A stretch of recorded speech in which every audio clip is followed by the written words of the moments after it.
মুই তোমার ঘরের গাইবান্ধার আপা। তো সকালবেলা ঘুম থেকে উঠে মুই এখন খোয়ার মধ্যে দুধ ঢালিয়ে নিছাম আর নিছাম এখন রুটি।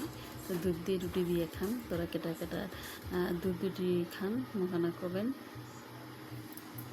আমার বেটির গাঁত জ্বর আসছে জন্য মুই আছে সকালবেলা নাস্তা বানাবার পাম নাই, তাই দুধ আর রুটি এটাই মোর কাছে সহজ সমাধান, আর এটা মোর খাইতেও ভালো লাগে, তাই মুই খাওয়া লাগছিলাম। তো আসো তোমরা ঘরের সবাই মোর সাথে নাস্তা করো। ওদিকে নাস্তা খাই আসি মুই এখন দারুচিনি দিয়ে চা খাম। দারুচিনি চা মোটামুটি মোক খুব ভালো লাগে, তাই আজকে মুই দুধ চা খাওয়ালাম, তাই দারুচিনি চা খাম। দারুচিনি চায়ের কিন্তু কি সুন্দর একটা ঘ্রাণ হয়, আর খেতে কিন্তু মোক ভালো লাগে।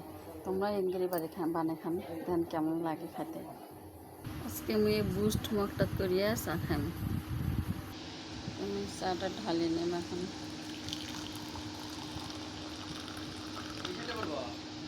শেষ করে মুই এখন বাটনা নিছি, আমি বাটনার মধ্যে মাছ রাখি, চিংড়ি মাছ পাঁচকড়ি মাছকে হলো ইসলা মাছ। তো ইসলা মাছ মুই এখন এগুলো কাটি নিম, তোমরা আমার সাথে থাকো।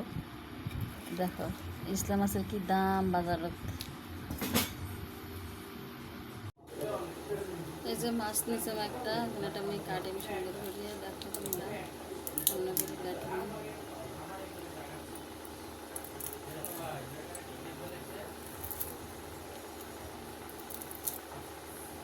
দেখো এরকম করে করে আমি সবগুলো মাছে কাটি দিই। তো তোমরা আমার ভিডিওটা দেখতেই থাকো। ও বন্ধুরা, মুই মাছগুলো বেশ সুন্দর করে ধুয়ে কুটিয়ে নিয়ে আলুম। তোমার এখন রান্না করাটা তোমরা দেখো। কাঁচা মরিচ পোলা করে কুটি নিছম, আর তার সাথে নিছম হলো ধনিয়ার গুঁড়ে। তোমার ভিডিওটা দেখতেই থাকো। চুলার মধ্যে তালা বসাই দিয়ে আমি মাছগুলো ভাজতেছিলাম। লাল লাল করে মাছগুলো ভাজি নিলাম। এরপর আরেকটা হাঁড়ি বসাই দিয়ে এখন এগুলো ভালো করে ভাজি নেব। ভাজি নেওয়া শেষ হলে মাছগুলো আমি দিয়ে দিই।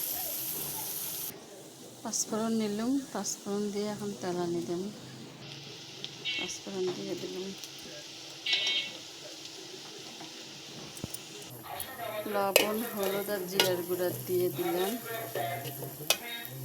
সামান্য পানিও ঢালি দিলাম। এখন এগুলো কষে নেম। কষানো শেষ, এখন ইসলা মাছগুলো এর মধ্যে দিয়ে দিলাম।